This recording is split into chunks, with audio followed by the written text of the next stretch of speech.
Kailangan ko ngayon ng pera eh. Dito na lang. Mukhang may pera dito eh. Tao po.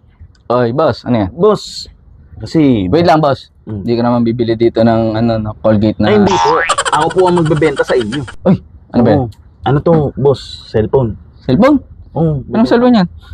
Ito, maganda kasi features nito, boss. Eh, mukhang mas maganda to. Hindi, mas maganda to, boss. Tsaka murang-mura to. Yung features. Magkano ba yan?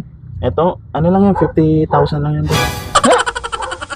Itong cellphone ko mas maganda pa dyan, tapos yan, 50,000. Boss, maganda features nito, tsaka yung picture nito. Ano ang features niya, tsaka picture?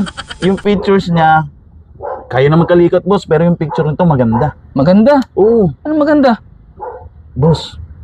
Kasi yung picture nito, maganda. Maganda po yung kasama nyo. Nandito sa picture. Tingin nga! Oo, nakita. Ito, boss, oh. Ganyan, boss.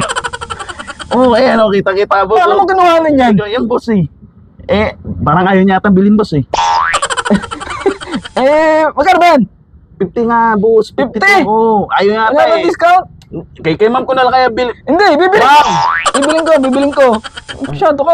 Oh, ito na, boss. Usang kita eh. Yan, good shit yan, boss. Oh. Gcash ko na lang sa'yo. Oo, sige, boss. Iya ko sa'yo. Alam mo, ayaw mo bilhin, boss, eh. Bibiling ko. Mayos ka na dito bago pag paningin ko sa'yo. Hayop Sige, ka. boss. Thank you, boss.